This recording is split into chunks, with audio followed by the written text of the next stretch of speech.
agora mais um Semana Tech, o podcast da Info. Eu sou a Paula Hotman e aqui no Infolab comigo estão Lucas Agrela. E aí, pessoal? Marcos Vinícius Brasil. Olá, pessoal. Carlos Eduardo Silva controlando as câmeras. Olá. E à distância, cuidando das redes sociais e das perguntas dos nossos leitores, Rafael Cato. Pois é, a semana está cheia de novidades. Na verdade, novidades não, mudanças, né? Algumas coisas que a gente conhece muito morreram essa semana, foram eliminadas. E outras que irritam um pouco a gente foram modificadas. A gente está falando do CAPTCHA, aquele sistema que ajuda os sites a identificarem se é um robô ou uma pessoa que está lá, que você tem que digitar uma frase, identificar números e letras combinados. Enfim, o Google anunciou que está fazendo uma mudança no seu sistema de CAPTCHA, que se chama reCAPTCHA, NoCAPTCHA. NoCAPTCHA, reCAPTCHA, que vai permitir que você apenas clique numa caixinha dizendo eu não sou um robô. A partir do momento que você clicou nessa caixa, você continua a sua navegação, ou envia o seu e-mail, ou envia a sua ficha de inscrição, continua fazendo o que você estava fazendo normalmente. Uma mudança que promete facilitar a nossa vida. Mas, como a gente estava conversando aqui um pouco antes do podcast, não é só porque o Google está sendo legal com nós usuários. Aparentemente, o novo sistema também tem alguns elementos que podem fazer com que a gente ajude a busca do Google a se tornar melhor. Nesse caso específico das imagens, você está falando da história, né, que se você estiver na versão mobile, porque ele tem dois casos, na verdade, né?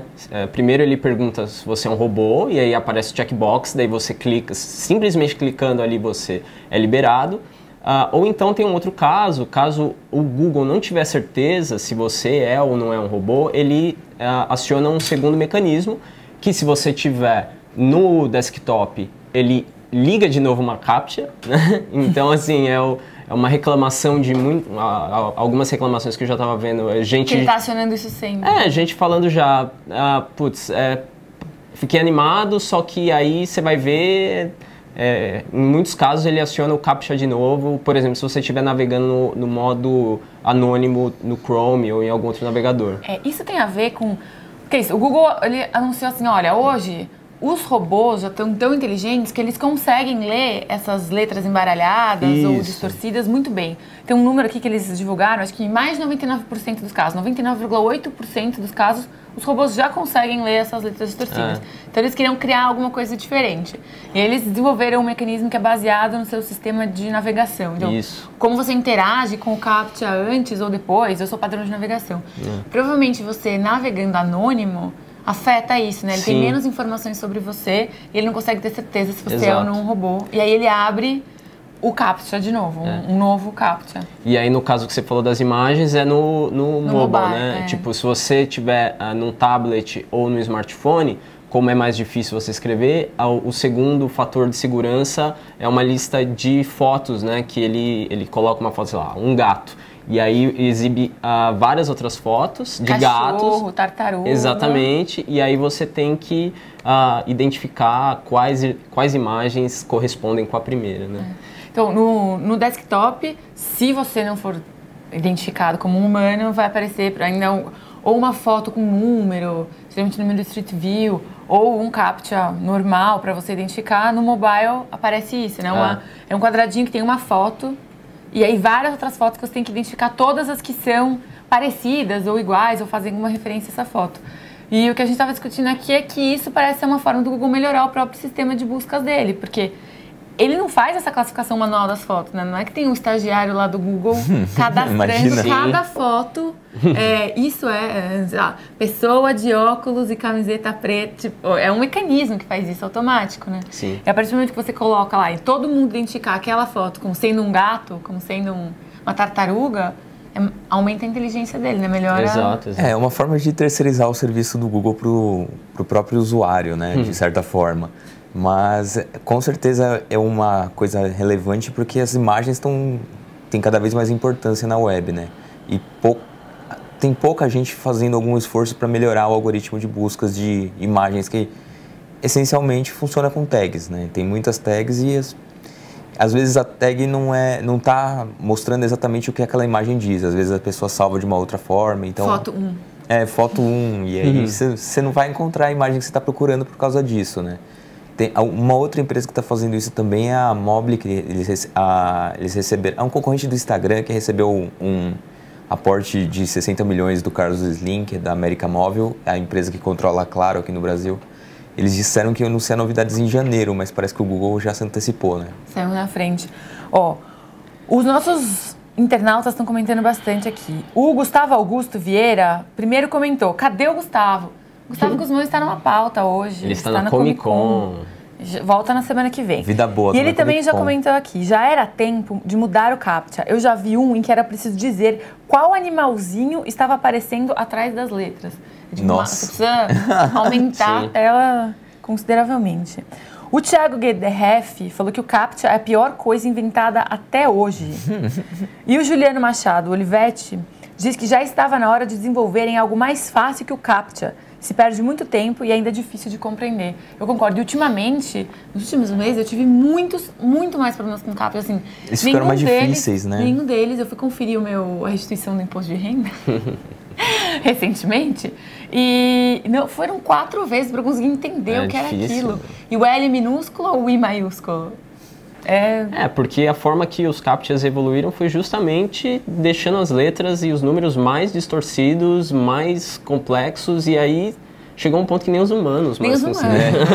Tipo, sei lá, alguém que enxerga um pouquinho pior e não tem como. Pois é. Enfim,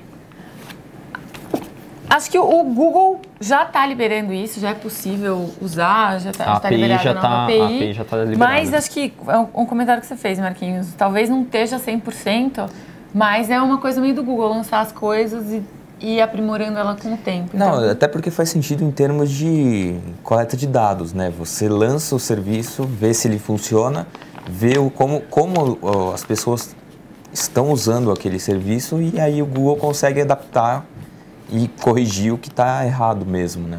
Faz todo sentido. Bom, chega de Google, vamos falar de outra favorita aqui dos nossos leitores internautas que assistem o podcast, a Apple. Essa semana, a Apple anunciou o início das vendas do iPad Air 2 no Brasil e o iPad Mini 3. Isso. É isso, Agrela, aqui no Brasil, por preços que variam. O iPad Air 2 de R$ 2.080 a R$ 3.450. E o iPad Mini 3 vai de R$ 1.730 até R$ 3.000. Facada! Mas aí vale lembrar que os preços estão altos, bem altos dessa vez, porque a Apple mudou o sistema a lógica deles de oferta de aparelhos com diferentes tipos de armazenamento, né? Eles ofereciam 16, 32 e 64 GB e agora eles eliminaram a opção de 32 GB e agora você só encontra os iPads, assim como os iPhones, em edições de 16, 64 e 128 GB. Então, o preço ia subir inevitavelmente porque você dobra a capacidade da memória do último modelo, né? Mas faz todo sentido nesse ponto. Mas uma coisa que a gente estava discutindo aqui na redação recentemente é que o iPad ele é um aparelho maior. Teoricamente, se você olha só, é uma 9,7 polegadas e mesmo assim ele chegou a um preço mais baixo que o iPhone, né, aqui no Brasil. Exato. E eles têm, me corrija se eu estiver falando besteira, mas eles têm o mesmo processador do iPhone 6. Esse iPad esse aqui é um pouquinho mais potente. É um pouquinho mais potente. Um pouquinho mais potente. Mas em termos gerais eles são extremamente similares. Aliás, acho que a grande novidade do iPad Air 2, para quem não sabe ainda, é que ele conta com o Touch ID, que é o botão de reconhecimento biométrico da Apple. Fica aqui no botão Home normal, o único botão do iPad além do volume do desbloqueio de tela. E ele, por enquanto, serve para desbloquear a tela, claro, para autorizar pagamentos, mas alguns... Cadastrar a pata do gato. Para cadastrar a pata do gato e coisas afins. Mas uma coisa legal é que o Google recentemente colocou o suporte ao Touch ID no aplicativo do Google Drive. Então, se você não quiser deixar sua conta sempre logada, você pode configurar o Touch ID para desbloquear e você conseguir usar a sua conta. É até uma coisa importante, afinal de contas, Google Drive, a gente acaba guardando muitas informações importantes do Gmail, enfim, um monte de coisa fica por lá. Tudo meu fica lá. Ó, o Edgar Takakura falou que a Apple está antecipando a alta do dólar. E o Leison Araújo diz que esses preços são fora da realidade do brasileiro e que assim não dá, não tem como. Concordo. É o que a gente comenta sempre nas últimas vezes que a gente fala da Apple aqui, né? Eu tava lendo essa semana um rumor aí de que a Apple já estaria trabalhando no desenvolvimento do iPad Pro, né? Que é uma versão ainda maior, focada no mercado corporativo. Agora imagina o preço que vai chegar. Aqui no Brasil. Aqui. Aqui seria Não, mas esse iPad Pro ele seria mais um concorrente do Surface da Microsoft, né? Pelo que eu tava lendo também. E aí, não sei nem se a Apple traria esse produto aqui para o Brasil, porque a Microsoft não trouxe o Surface, né? Então, sim. Talvez ele nem chegue por aqui por conta desse preço mesmo. Ó, o João Vitor falou que se todo mundo parasse de comprar os produtos da Apple, eu duvido que ela não ia baixar os preços. Já o Vitor Martins falou que o meu Papai Noel disse que teria que virar diretor da Petrobras para me dar um iPad. Talvez. Não só um iPad, o Vitor, porque essa semana também, depois da Cyber Monday, que é a segunda-feira de descontos de tecnologia, que vem depois da Black Friday, a Apple anunciou um aumento de até mais de 20% em produtos como MacBooks e iPods no Brasil.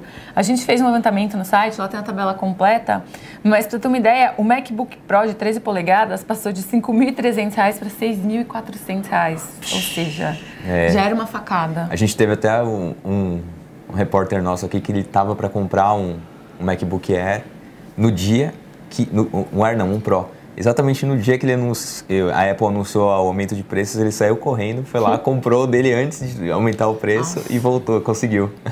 Que tristeza, né, gente? O Luiz Alfredo Carrara falou que é muito triste saber que mesmo com todo esse preço absurdo, ainda há demanda e tendo demanda, tem-se a oferta de sempre, ou seja, o preço abusivo. A gente vai ficar falando aqui sem parar disso, mas... Lucas, sei que você já fez várias análises desse cara aqui. Mas o que vale dele, assim? O que vale dele, assim, basicamente é a qualidade da tela, do iPad Air 2. Sei lá, a qualidade da tela é realmente impressionante. Eu acho que é o grande ponto do iPad Air. A Apple tem investido em tecnologia de display. Basta dizer que eles têm um Mac Pro é um Mac Pro, né? Com tela de 5K. Então, acho que você não precisa se preocupar quando for para ver vídeos, jogar. Ele é um aparelho que consegue oferecer uma ótima experiência em diversos aspectos, até em termos de ergonomia, de certa forma. Ele é um aparelho grande, levinho, né? Mas ele é muito leve, é isso que eu ia dizer. Ele tem 9,7 polegadas, mas o peso dele é de 435 gramas. E é bem pouquinho se você for comparar com a média dos tablets desse porte, até por isso que ele se chama Air, né? O Juliano Machado falou que está tão caro que agora a solução da Apple foi abrir o parcelamento em 24 vezes na sua linha. É verdade. Isso é verdade. Mas, para vocês todos que estão falando dos preços abusivos, a gente tem a solução para vocês. Chegou hoje nas bancas a info de dezembro, a última info do ano, e nossa última edição impressa. Como vocês já devem saber, que acompanham as nossas notícias no Facebook, a info, a partir do ano que vem, vai ter somente versão digital, vai voltar ainda mais legal, cheia de coisas, de interações. Para quem já tem a nossa versão no tablet, vai ser uma versão melhorada. A gente está bem empolgado com essa mudança. E para fechar com chave de ouro o ano, uma matéria sobre bom, bonito e barato. Produtos com ótimo custo-benefício testados aqui pelo Infolab, onde o Lucas vem diariamente. Olha, a gente separou notebook, câmera, tablet, smartphone, enfim, fone de ouvido a R$70. R$70 é um preço muito bom para um fone de ouvido bom. Tudo para não deixar vocês caírem em furadas. O que mais que tem a história do Medium aí, né, do Felipe Serrano, que ele entrevistou o Evan Williams, que é hoje o cara por trás do Medium, aquela plataforma de publicação super legal. É o concorrente direto do WordPress, né? Exato. A reinvenção de Evan Williams, uma matéria incrível do Serrano. Aqui, mudando de câmera. Aqui, ó. E a gente tem também o Prêmio Info, que são as melhores empresas, produtos coisas tech do ano, eleitas por vocês, leitores da Info, que todo ano votam. Sim. Se não me engano, essa é a 17ª edição do Prêmio Info. Tá bem legal, as fotos ficaram lindas. E tem a sua história, né, do Tem Google a minha Mineiro, história, né? Esse mês eu fui lá para Belo Horizonte, pro escritório do Google em BH, que é o único escritório de desenvolvimento do Google na América Latina, e foi o primeiro escritório de desenvolvimento deles fora de Mountain View. E eu fiz a história do Lucas Radaelli, que é um programador e que é deficiente visual, ele é cego, e ele programa ouvindo os códigos. É sensacional, o Lucas é uma pessoa incrível. Ele é muito divertido, ele trabalha com o cão-guia dele, o time do lado dele, que é o xodó do escritório. Foi muito gostoso fazer essa história.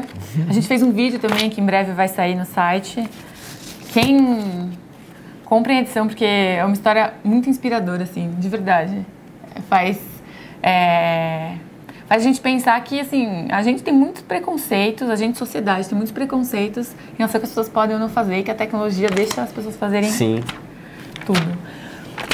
Se programar já para leigos, assim, parece uma coisa complicada. Imagina você não conseguindo ver o código, né? Bem interessante.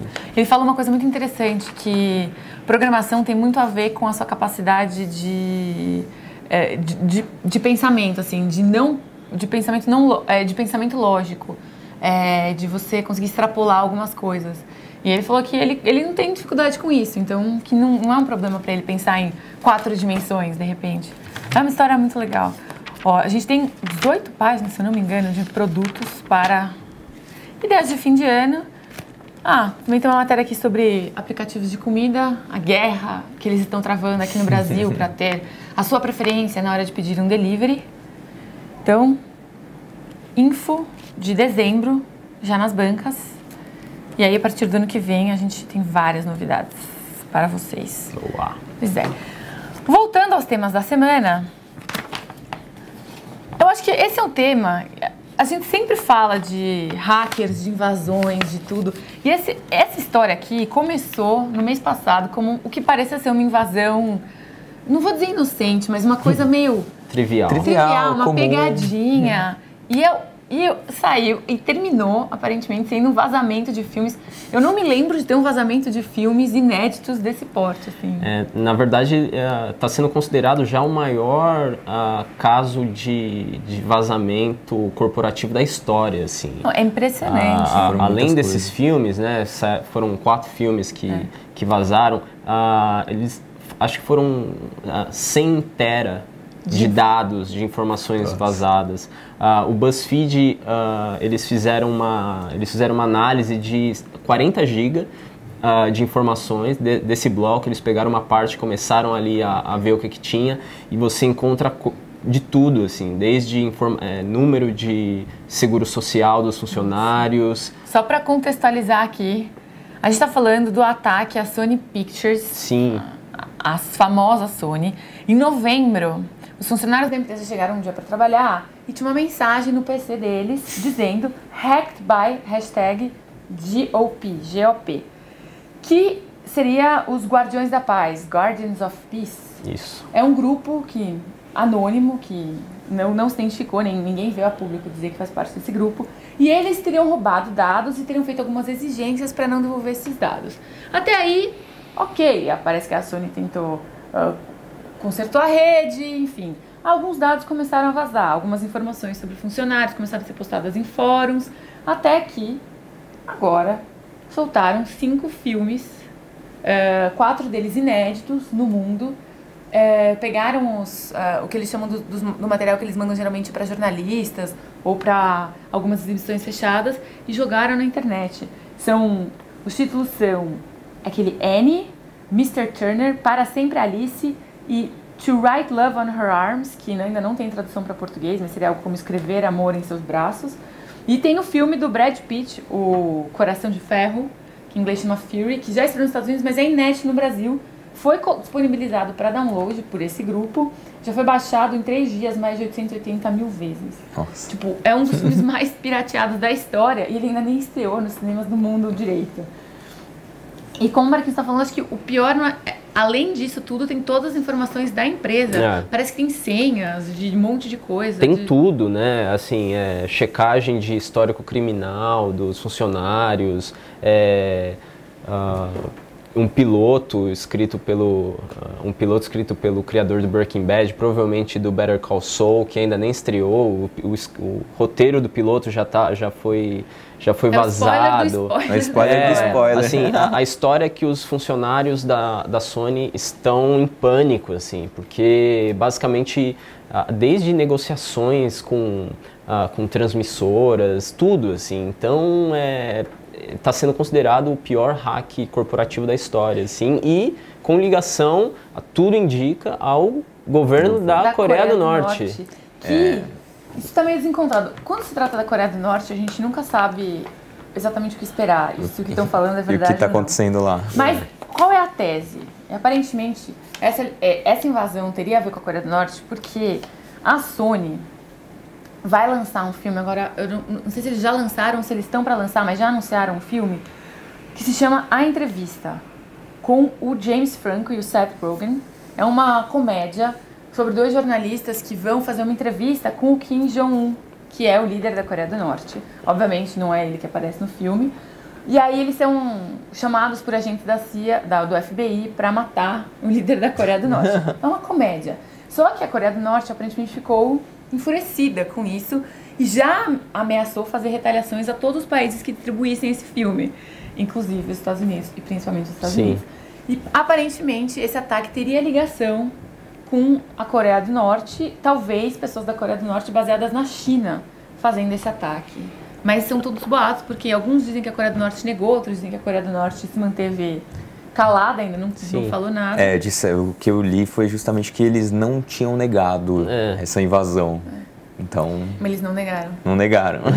Não seria a primeira vez que a Coreia do Norte faz isso. Eles têm uma divisão, como muitos outros governos, né, de hackers ali que fazem justamente são os exércitos digitais deles, né? Serviço de inteligência, né? Exato. A gente deu uma matéria que foi uma contribuição de um conhecido seu, do Lucas, é verdade. Acho que faz um ano, né, que era a história de um prédio misterioso na China que muitos dados indicavam que era ali que ficava uma divisão da inteligência do exército chinês, né? Mas... Sabe o que eu achei engraçado?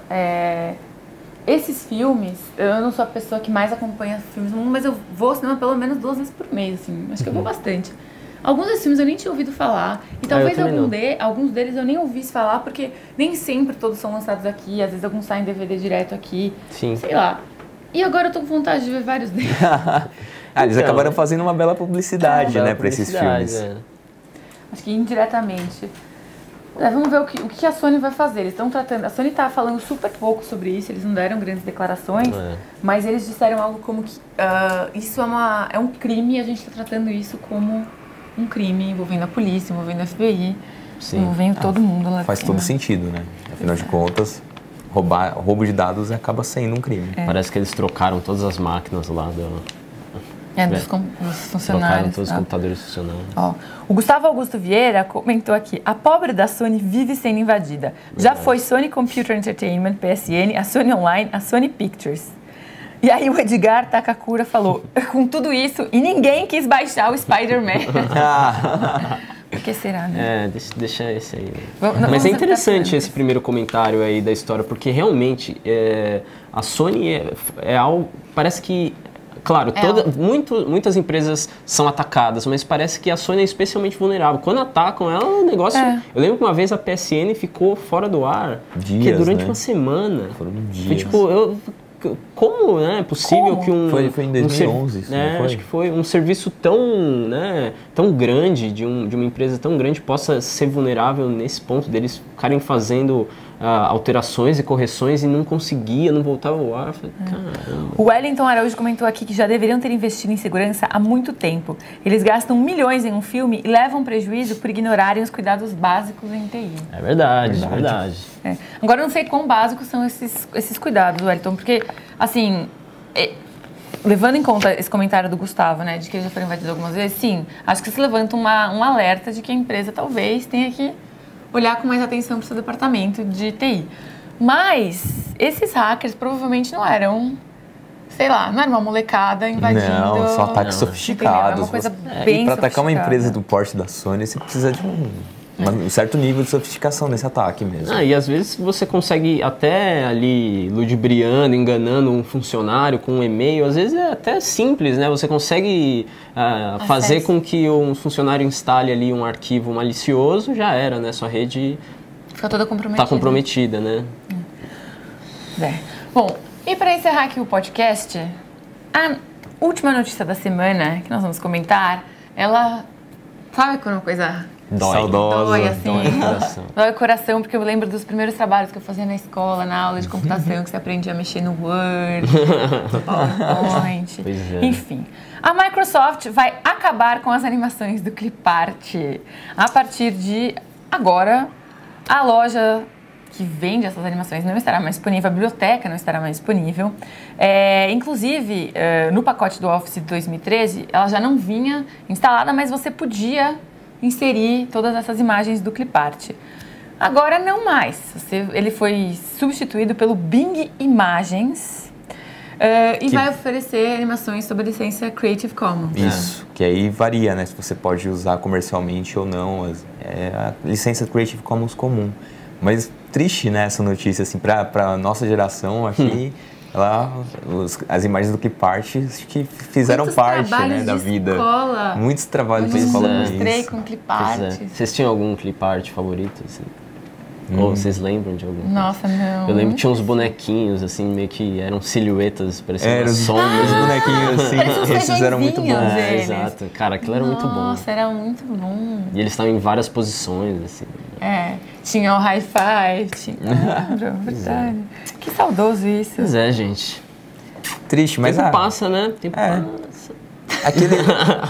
Essas animações surgiram numa época que não tinha todo esse acervo que a gente tem hoje na internet de imagens gratuitas, né? Então fez sentido, né?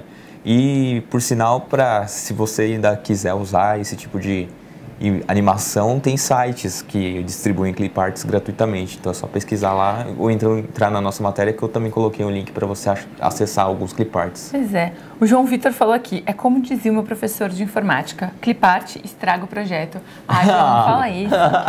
Poxa, não fala isso. Estraga o projeto se for de um adulto, se for de uma criança, ele agrega valor. Agrega valor.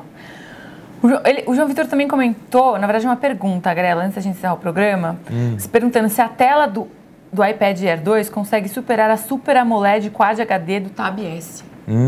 Isso, a gente acabou de receber esse aparelho aqui. Essa é uma coisa que a gente ainda vai analisar. Mas em termos de resolução, o Tab S ele oferece um pouco mais de qualidade em cenas escuras. Por exemplo, porque ele tem uma tecnologia que, falando em termos simples, o preto fica mais preto, porque os pixels não estão iluminados, então fica melhor para você ver esse tipo de imagem. Um problema que a gente já constatou, assim, isso é um pequeno problema, não é uma coisa, que coisa preocupante, é que o Tab S, ele tem uma resolução diferente, maior do que o Full HD, e às vezes até mesmo filmes em Full HD acabam ficando, de certa forma, pequenos lá, porque a tela tem mais resolução do que o filme. Então, para ver filmes, talvez o iPad seja mais adequado. Mas o mais legal é que o Cato mandou um clipart aqui também na conversa. Pra gente. É exatamente isso que eu tava falando. Dos bonequinhos que pra mim pareciam feijõezinhos, cabecinha de feijãozinho. Assim. Enfim. Pois é, saudosismo, né? Não consigo voltar agora. Boa. Pois é. Acho que é isso. Vocês lembram de algum serviço ou programa, algo da linha que foi descontinuado, que deixou saudades? Assim? Saudades. Não porque fosse útil. Tipo, Da Microsoft ou qualquer coisa? Qualquer coisa. Pode ser da Microsoft. Qualquer coisa? O MSN. O Reader, né? Nossa, O Reader é saudoso. o mais recente, né? Mas causou uma comoção. E eu usava, né? Acho que muita gente usava. Era O Google Reader mesmo? o Google Nossa. Reader mesmo. Não, eu migrei pro Feedly por falta de opção mesmo. Eu fui e tô usando esse agora. Eu tô usando o Feedly. Eu também eu testei o Dig Reader, mas acabei ficando com o Feedly mesmo. Mas de saudosismo, acho que Orkut, né, gente? Ah, tem o Orkut, Acho que né? tem o Verdade. Orkut e o ICQ. Porque o ICQ ICQ, foi o mas- primeiro... Mas é que isso aqui ele ainda tá rolando, né? Não, A galera não usa mais. Essa é a diferença. não, Mas ele ele tá existe. rolando, é verdade. Saudosismo seria isso aqui, mas de coisas continuadas, eu diria que o Orkut, por ter sido assim, marcante. Eu lembro do dia que eu recebi o convite pra Foi a primeira rede social de verdade. verdade, né, aqui no Brasil. Ó, o Gustavo Augusto Vieira falou o Mirk e o João Vitor falou o Orkut. Acho que o Orkut é, enfim, saudades do Orkut. Saudades Vocês do Orkut. lembram dos números de ICQ de Não, vocês? o meu começava com 12, Não lembro. mas eu não lembro o resto. Eu era muito Tinha um pequeno. monte de 3. Era um número... O Cadu lembra. Você lembra? Qual que é o seu, Cadu? Fala aí. 65, 12, 45, 26. Nossa, quem quiser adicionar o Cadu. Aí. Pois é, adicione o Cadu No ICQ? conversem com ele bastante. Se ele não responder, talvez não seja ele, né? Enfim, é uma história que a gente conta um dia num outro podcast. Eu queria só deixar um abraço pro Alexandre do Itaú, que também escreveu pra gente, falou que adora o podcast, então fica aí. Um beijo, um abraço pra você. A gente se fala e se vê na semana que vem. Até lá. Tchau, tchau. Falou. Até mais.